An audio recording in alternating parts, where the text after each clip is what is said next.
Hello everyone, thank you for having me with you today. I'm really pleased to be here, even if it is only virtually. As we're all aware, the aviation sector continues to be greatly affected by COVID-19, with many operators largely shut down. However, many operational functions need to remain active, especially those involved with preparing for an inevitable recovery, and this includes selection and assessment of personnel. Symbiotics provides services and solutions for pre-selection and assessment, and today I'll be talking about our experiences over the last year of helping our clients evolve how they undertake these activities. We'll be looking at different options and their strengths and weaknesses, how a solution looks in operation, some tips and best practices, and what this may mean for the long term. At Symbiotics, we have a team of psychologists and software developers based in the UK, and we are the providers of the ADAPT assessment platform. Prior to COVID-19, we were running about 5,500 tests per month across 130 locations in 80 countries, and at any time of the day there was someone somewhere taking an ADAPT test. Most of these tests would have been conducted at our client sites in controlled exam conditions, where a human invigilator or proctor would have been present. However, over the last year, social distancing and travel restrictions have meant that traditional on-site approaches can't be used. Therefore, there is a need for alternative solutions that allow candidates access to tests remotely from their homes in a way that provides the equivalent conditions as being on-site. So, what are the things that we'd need an alternative solution to provide? Let's consider why we normally expect a human invigilator to be present during an assessment. Firstly, as you'd expect, the main reason is to ensure that you can have confidence that the results are valid. In other words, they ensure candidates aren't cheating. This could be through using resources, getting assistance, or at extreme, having someone else perform the assessment.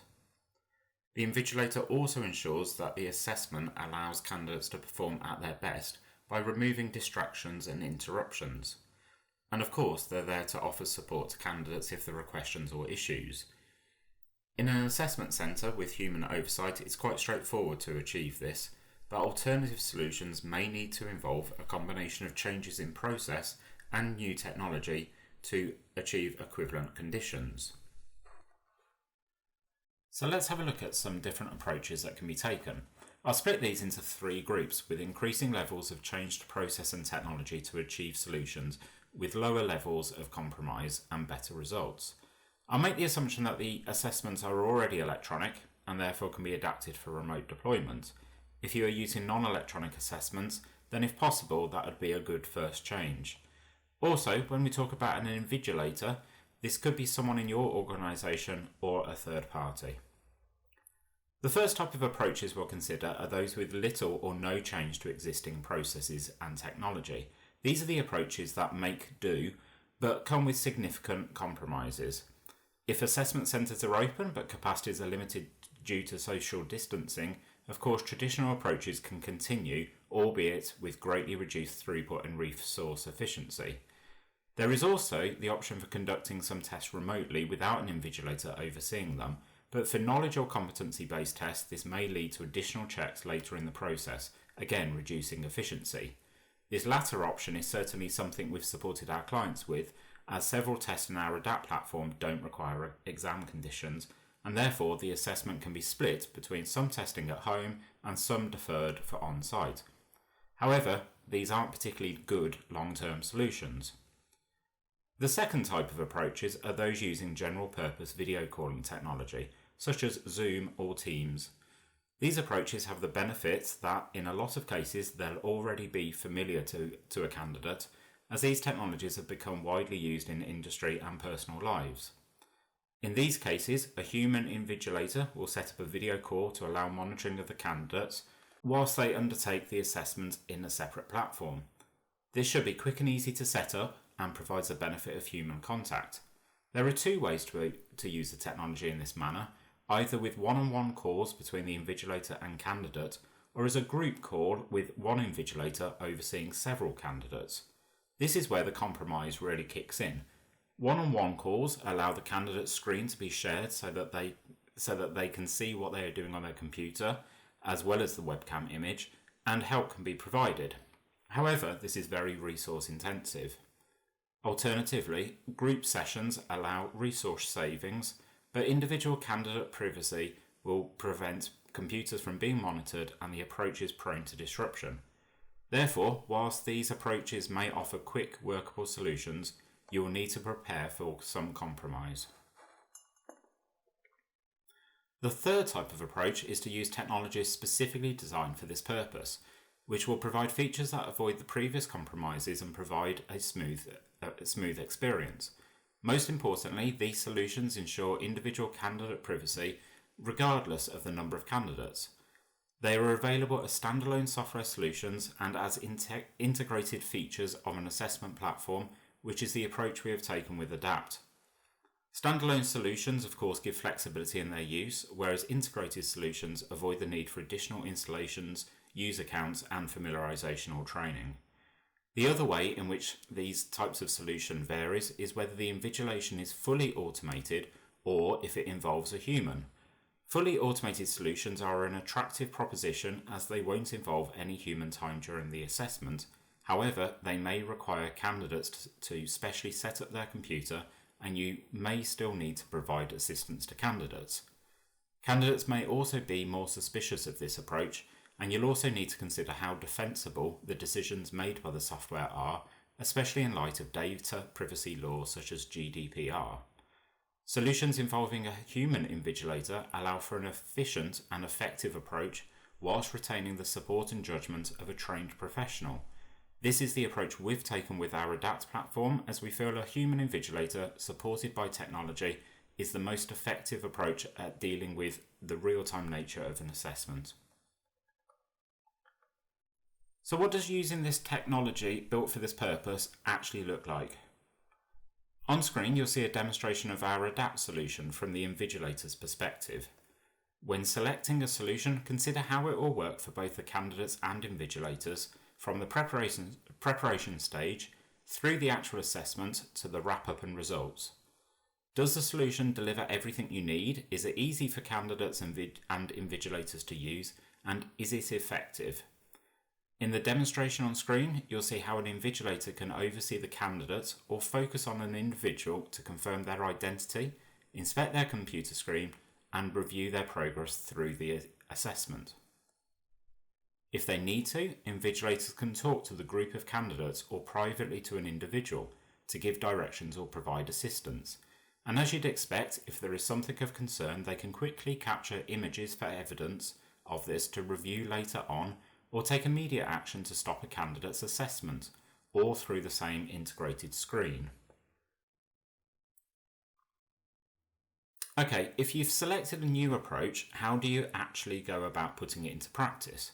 Well, there are several things we thoroughly recommend you consider before your first assessment. Firstly, the invigilators or administrators of the new approach should be given opportunity to become familiar with the new processes and technology through training and rehearsal. It's really useful for invigilators to practice their role and also role play as candidates to know what they'll be experiencing. Secondly, the instructions and guidance provided to candidates will need updating, as these will need to be more comprehensive than just indicating the time and place of a traditional on-site assessment. The instructions should allow the candidate to prepare their computer, how to access the assessment, what to expect on the day, and what to do if there are issues or concerns. Candidates and invigilators should also be aware of privacy issues, such as ensuring their surroundings and computer don't disclose any personal information, as this will help compliance with privacy laws. Lastly, as with any change, we'd recommend implementing new processes and technology in a controlled manner, perhaps starting with a smaller initial group so that any unexpected issues have lower consequences. During the development of our own solution in ADAPT, we work closely with existing clients to gain feedback from real-world use in the industry. As well as allowing us to refine the technology and enhance features to address real-world issues, we gained learnings on our clients' experiences. I'll talk through 3 key findings and the methods of dealing with them.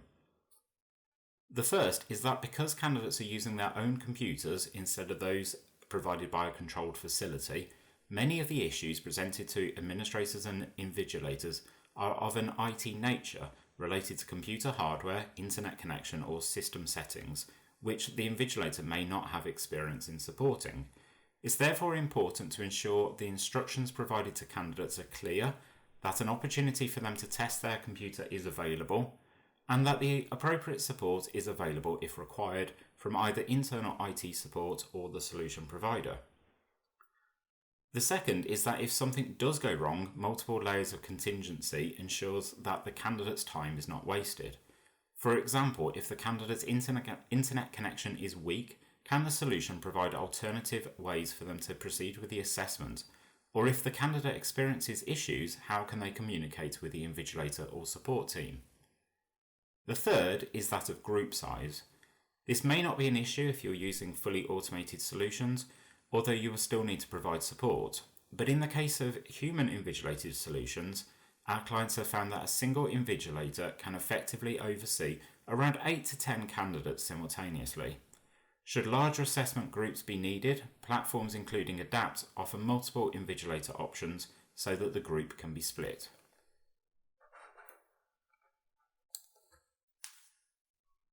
With many of these solutions using remote video technology that we're all now quite familiar with, or automated image and audio analysis that we can recognise from phone apps, it's easy to forget that much of this is still in its infancy and simply wouldn't have been possible only a few years ago.